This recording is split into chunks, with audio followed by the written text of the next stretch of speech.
Chapter 21. First Hunt. The window? I asked, staring 2 stories down. I'd never really been afraid of heights per se, but being able to see all the details with such clarity made the prospect less appealing. The angles of the rocks below were sharper than I would have imagined them. Edward smiled. It's the most convenient exit. If you're frightened, I can carry you. We have all eternity, and you're worried about the time it would take to walk to the back door? He frowned slightly. Renesmee and Jacob are downstairs. Oh. Right. I was the monster now. I had to keep away from scents that might trigger my wild side, from the people that I loved in particular, even the ones I didn't really know yet.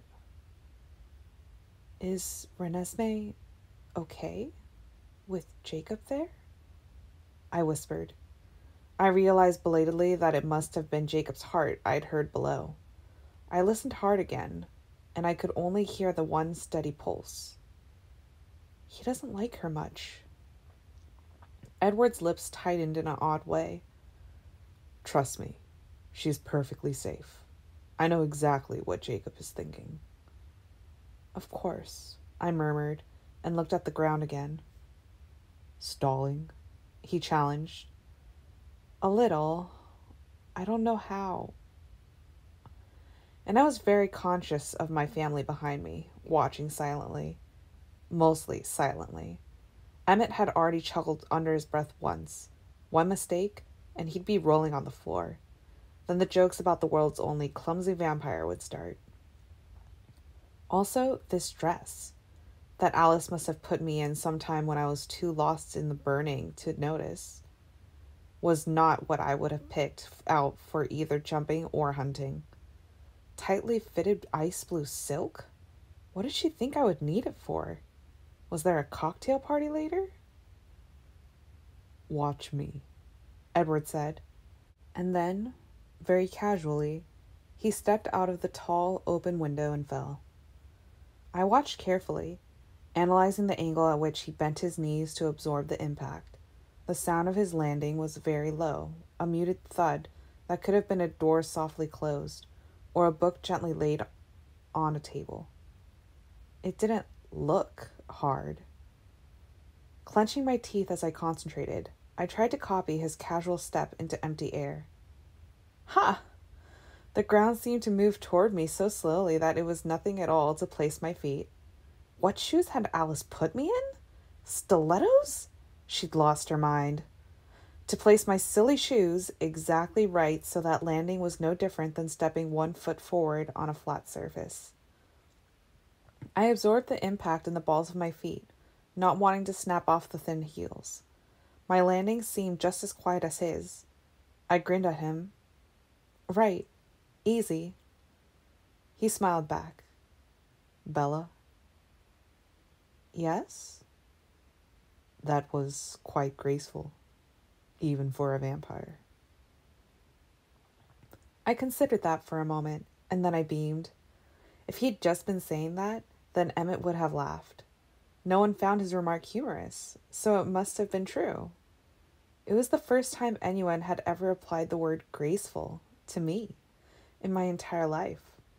Or, well, existence, anyway. Thank you, I told him. And then I hooked the silver satin shoes off my feet one by one and lobbed them together back through the open window. A little too hard, maybe, but I heard someone catch them before they could damage the paneling. Alice grumbled. Her fashion sense hasn't improved as much as her balance. Edward took my hand. I couldn't stop marveling at the smoothness, the comfortable temperature of his skin, and darted through the backyard to the edge of the river.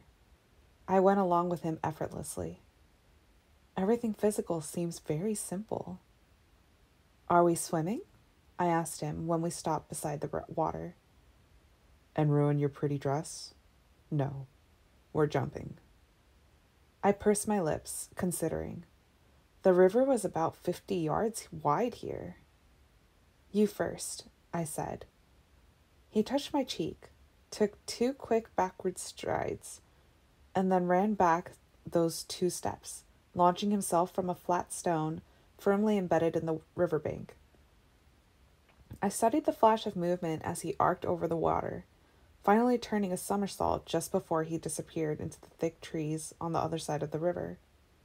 "Show off," I muttered, and heard his invisible laugh.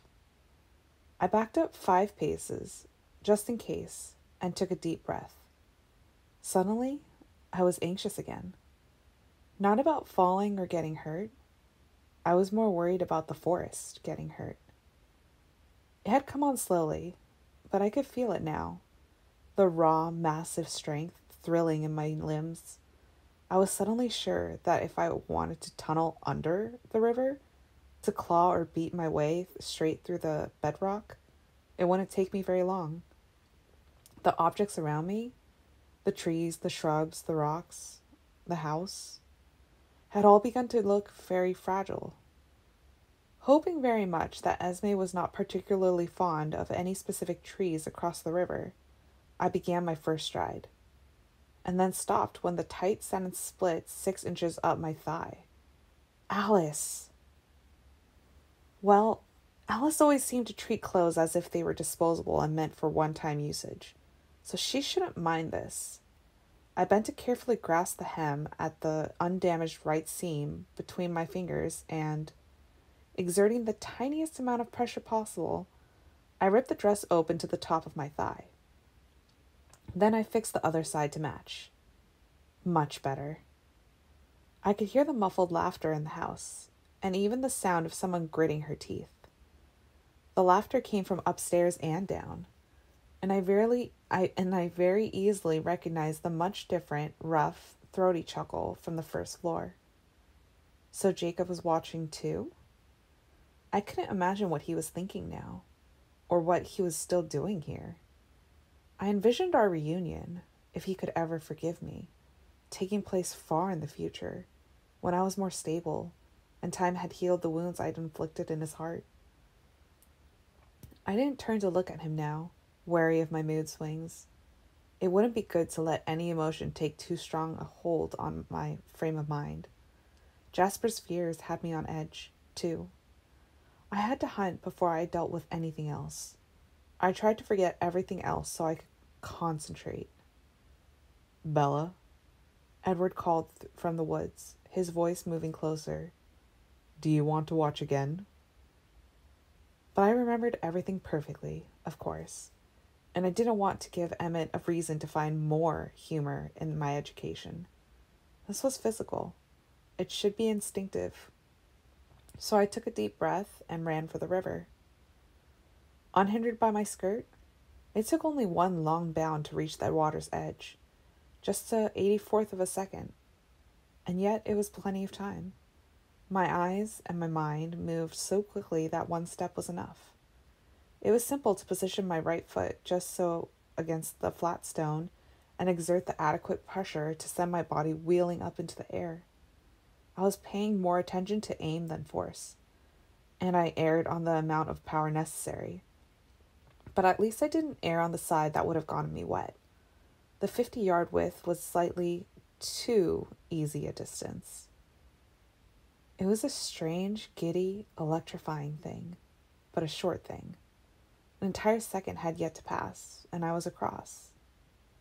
I was expecting the close-packed trees to be a problem, but they were surprisingly helpful.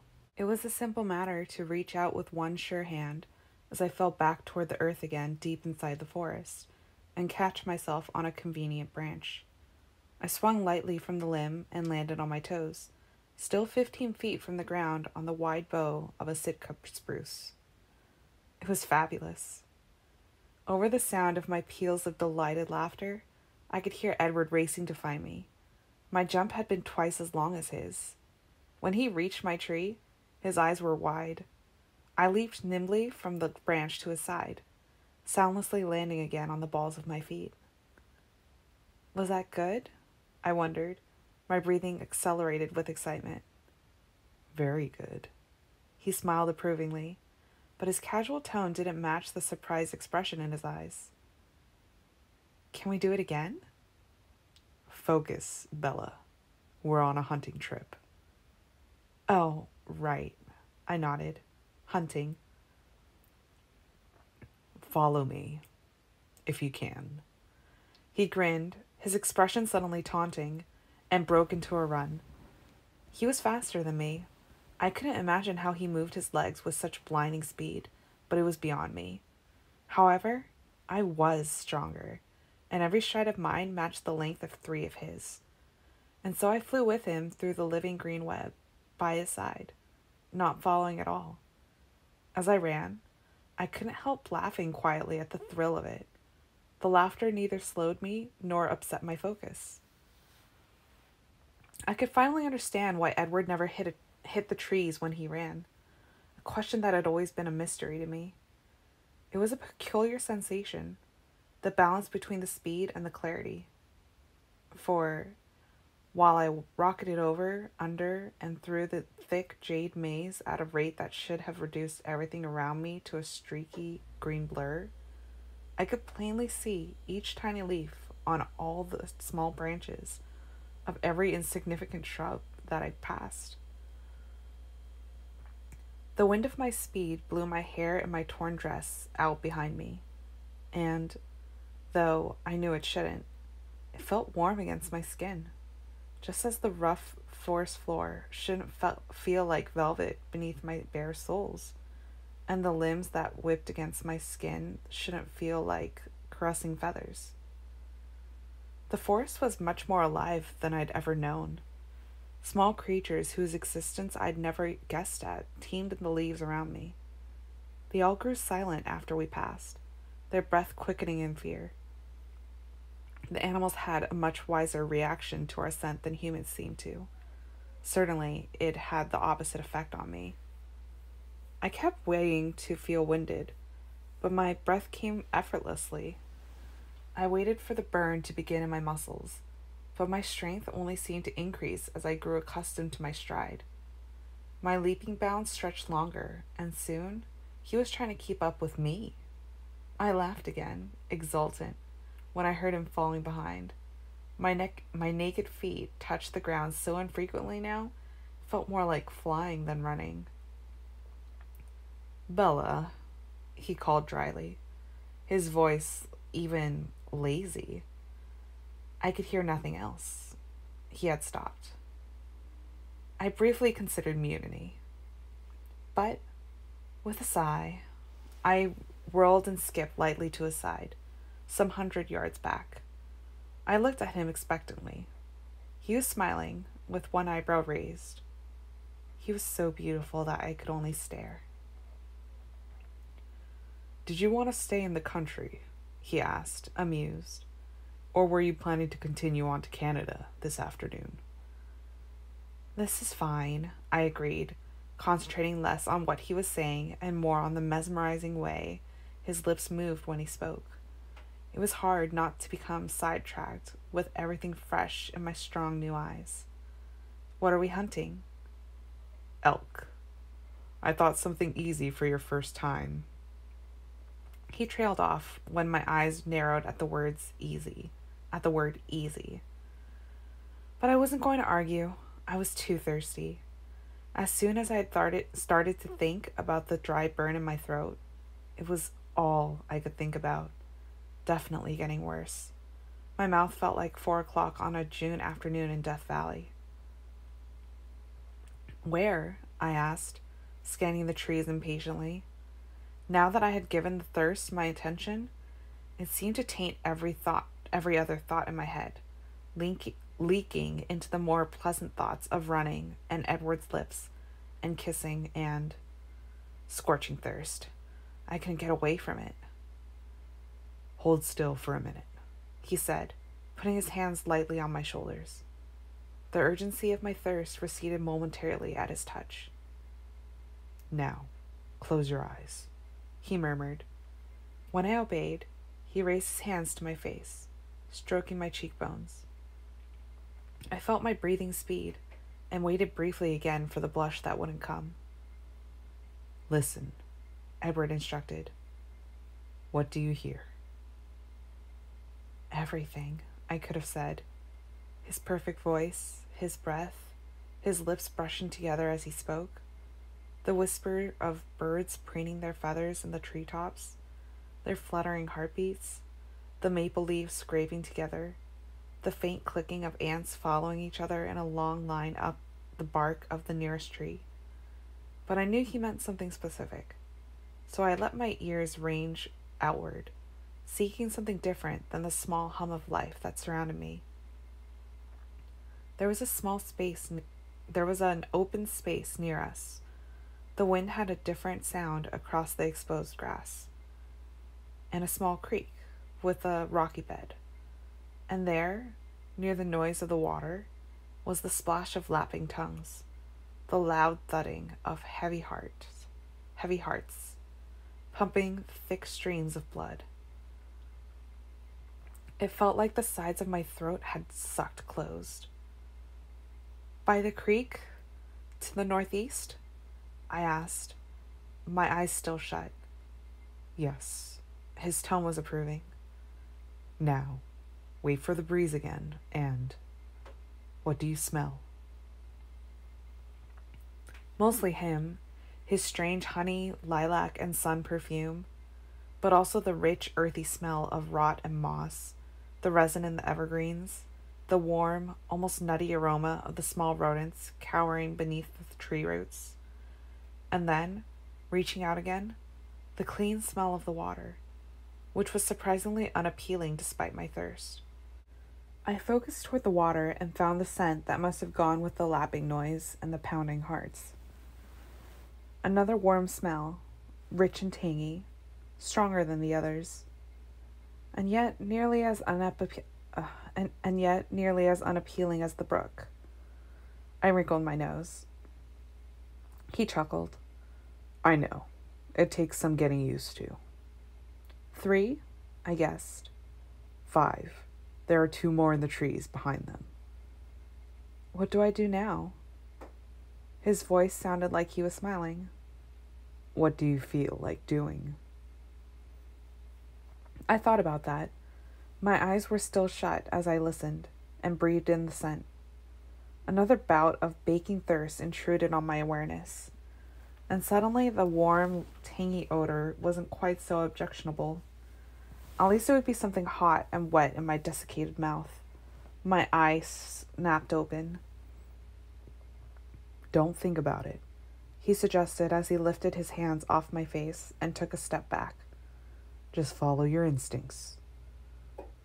I let myself drift with the scent, barely aware of my movement as I ghosted down the incline to the narrow meadow where the stream flowed. My body shifted forward automatically into a low crouch as I hesitated at the fern-fringed edge of the trees. I could see a big buck, 24 antler points crowning his head, at the stream's edge, and the shadow-spotted shapes of the 4 others heading eastward into the forest at a leisurely pace. I centered myself around the scent of the male, the hot spot in his shaggy neck where the warmth pulsed strongest. Only 30 yards, 2 or 3 bounds, between us. I tensed myself for the first leap.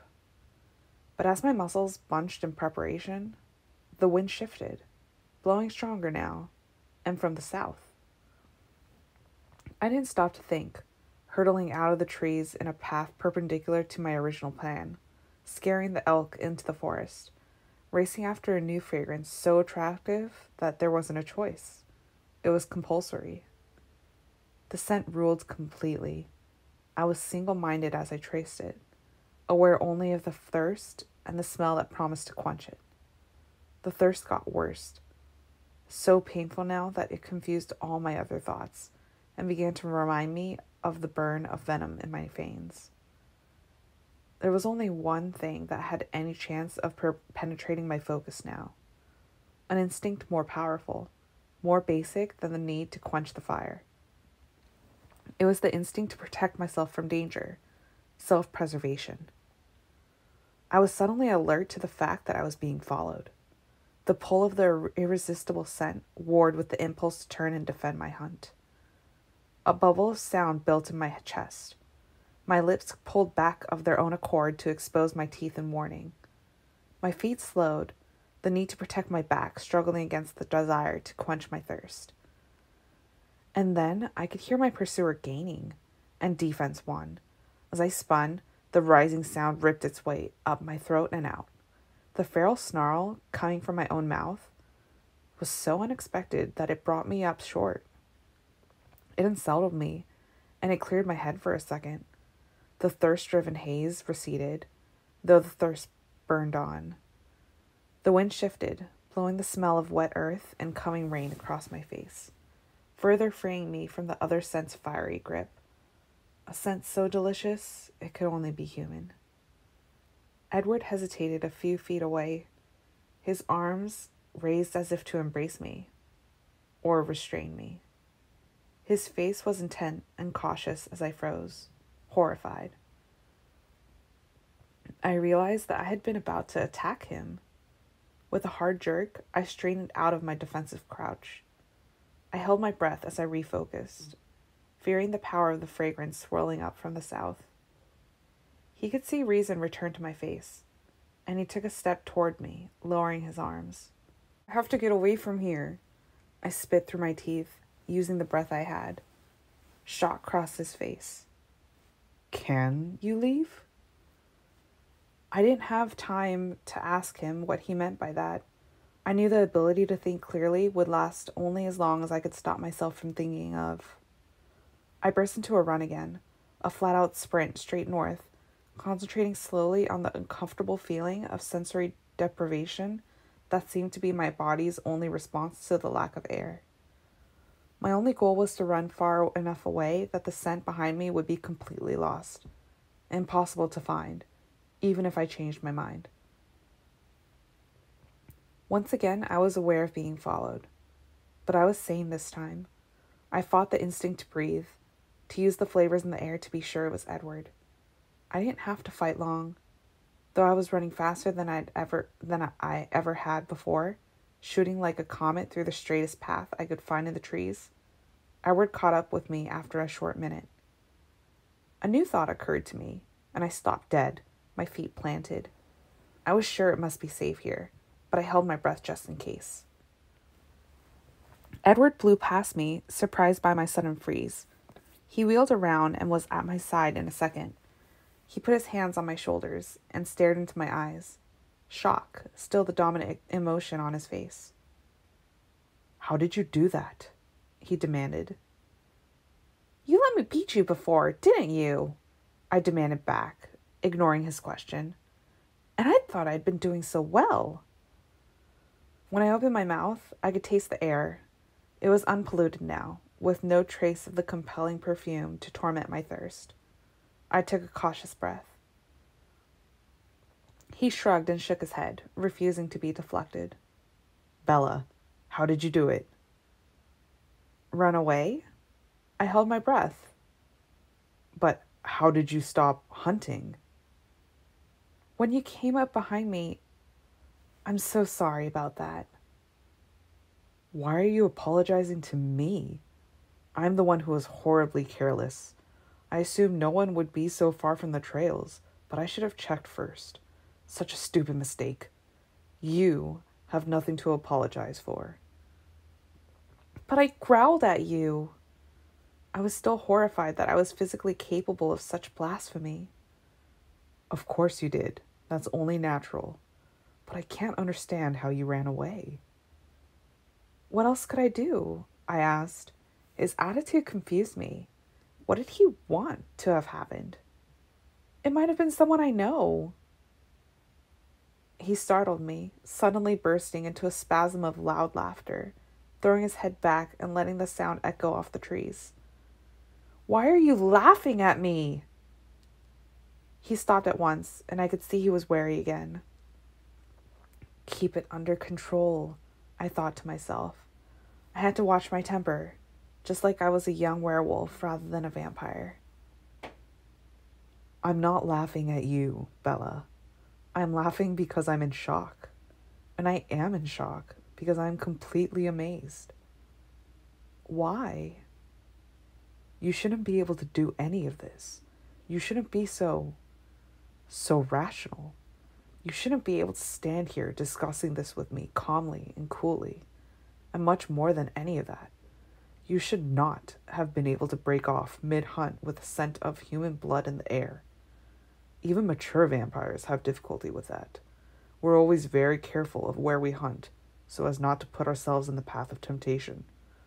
Bella, you're behaving like you're decades rather than days old. Oh, but I'd known it was going to be hard. That was why I'd been so on guard. I'd been expecting it to be difficult. He put his hands on my face again, and his eyes were full of wonder. What wouldn't I give to be able to see into your mind for just this one moment? Such powerful emotions. I'd been prepared for the thirst part, but not this. I'd been so sure it wouldn't be the same when he touched me. Well, truthfully, it wasn't the same. It was stronger. I reached up to trace the planes of his face. My fingers lingered on his lips. I thought I wouldn't feel this way for a long time. My uncertainty made the words a question. But I still want you. He blinked in shock. How can you even concentrate on that? Aren't you unbearably thirsty? Of course, I was now that he brought it up again. I tried to swallow and then sighed, closing my eyes like I had before to help me concentrate. I let my senses range out around me, tense this time in case of another onslaught of the delicious taboo scent. Edward dropped his hands, not even breathing, while I listened farther and farther out into the web of green life, sifting through the scents and sounds for something not totally repellent to my thirst. There was a hint of something different, a faint trail to the east. My eyes flashed open, but my focus was still on sharper senses as I turned and darted silently eastward. The ground sloped steeply upward almost at once, and I ran in a hunting crouch, close to the ground, taking to the trees when that was easier. I sensed rather than heard Edward with me, flowing quietly through the woods, letting me lead. The vegetation thinned as we climbed higher. The scent of pitch and resin grew more powerful, as did the trail I followed. It was a warm scent, sharper than the smell of the elk and more peeling. A few seconds more and I could hear the muted padding of immense feet, so much subtler than the crunch of hooves. The sound was up, in the branches rather than on the ground. Automatically, I darted into the boughs as well, gaining the strategic higher position, halfway up a towering silver fir. The soft thud of paws continued stealthily beneath me now. The rich scent was very close. My eyes pinpointed the movement linked with the sound, and I saw the tawny hide of the great cat slinking along the wide branch of a spruce, just down and to the left of my perch. He was big, easily 4 times my mass. His eyes were intent on the ground beneath. The cat hunted, too. I caught the smell of something smaller, bland next to the aroma of my prey, cowering in brush below the tree. The lion's tail twitched spasmodically as he prepared to spring. With a light bound, I sailed through the air and landed on the lion's branch. He felt the shiver of the wood and whirled, shrieking surprise and defiance. He clawed the space between us, his eyes bright with fury. Half crazed with thirst, I ignored the exposed fangs and the hooked claws and launched myself at him, knocking us both to the forest floor. It wasn't much of a fight. His raking claws could have been caressing fingers for all the impact they had on my skin. His teeth could find no purchase against my shoulder or my throat. His weight was nothing. My teeth unerringly sought his throat, and his instinctive resistance was pitifully feeble against my strength. My jaws locked easily over the precise point where the heat flow concentrated. It was effortless as biting into butter. My teeth were steel razors. They cut through the fur and fat and sinews like they weren't there. The flavor was wrong, but the blood was hot and wet, and it soothed the ragged, itching thirst as I drank in an eager rush. The cat's struggles grew more and more feeble, and his screams choked off with a gurgle. The warmth of the blood radiated throughout my whole body, heating even my fingertips and toes.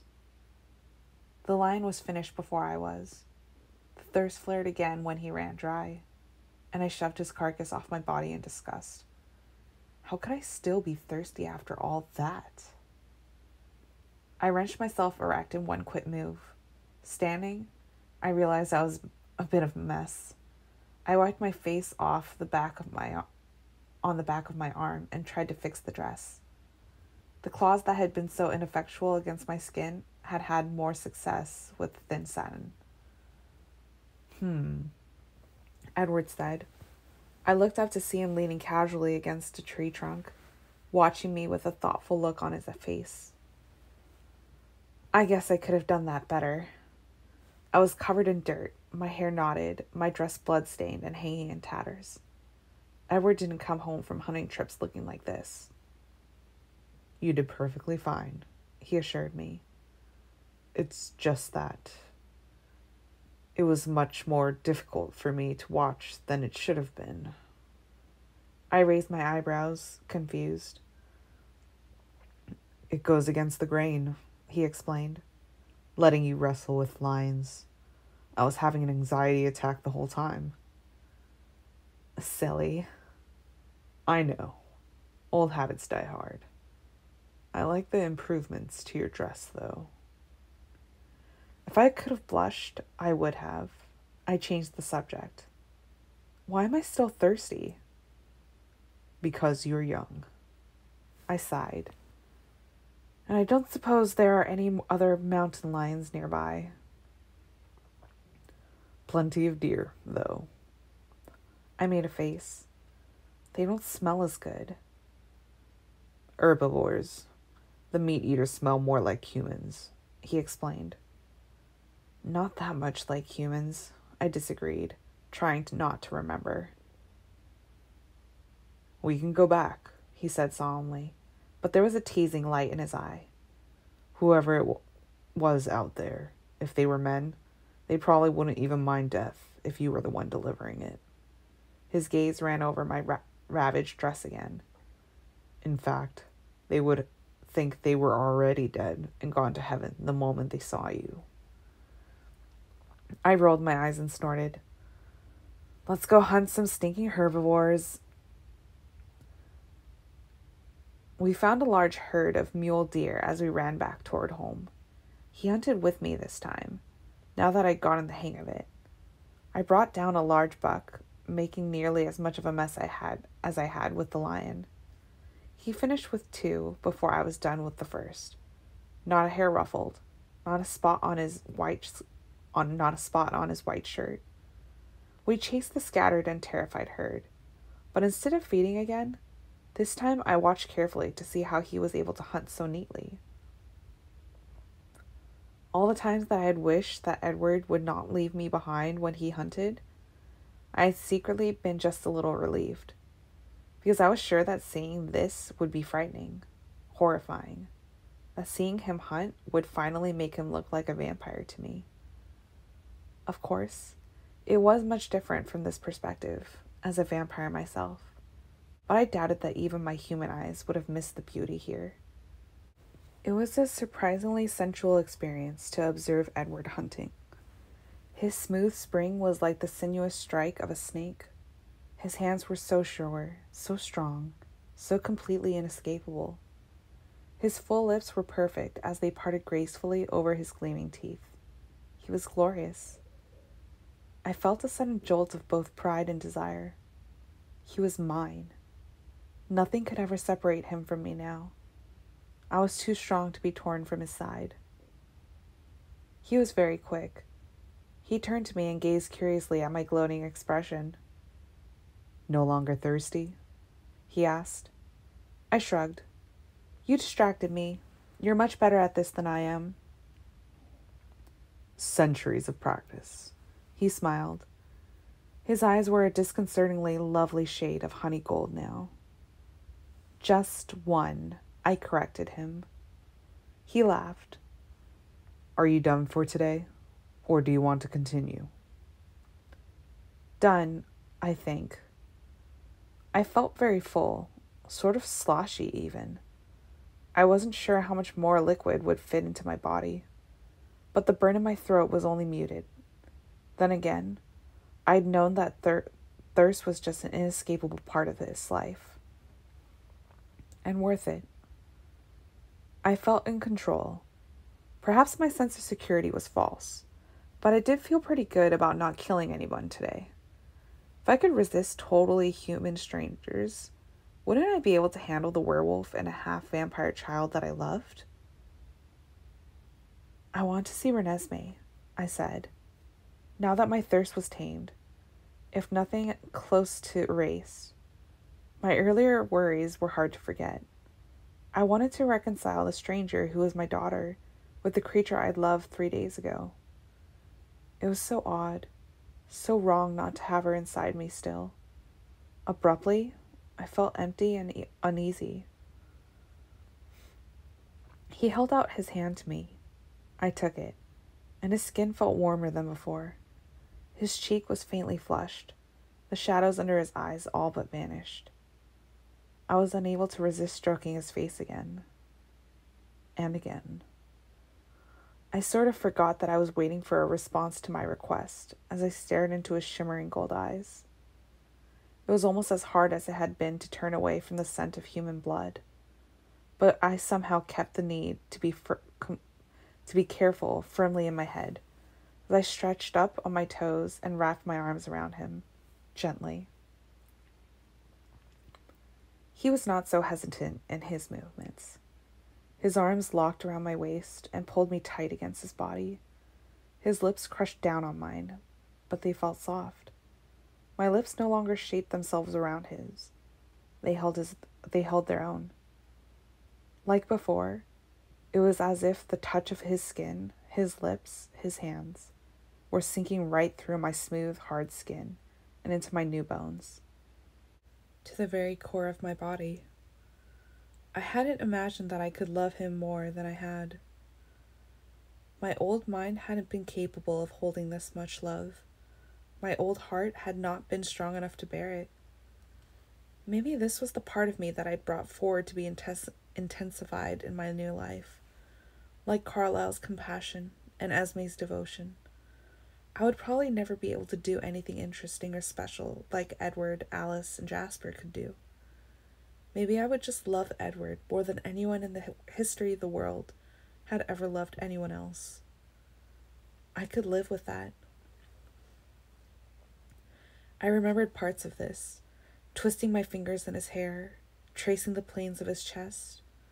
But other parts were so new. He was new.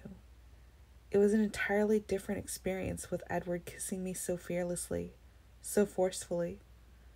I responded to his intensity, and then suddenly, we were falling. Oops, I said, and he laughed underneath me. I didn't mean to tackle you like that. Are you okay? He stroked my face. Slightly better than okay. And then a perplexed expression crossed his face. Renesmee? He asked uncertainly, trying to ascertain what I wanted most in this moment.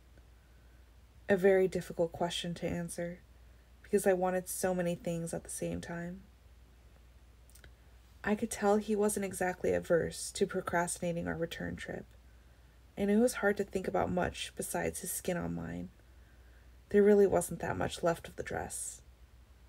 But my memory of Renesmee, before and after her birth, was becoming more and more dreamlike to me. More unlikely. All my memories of her were human memories. An aura of artificiality clung to them. Nothing seemed real that I hadn't seen with these eyes, touched with these hands. Every minute, the reality of that little stranger slipped further away.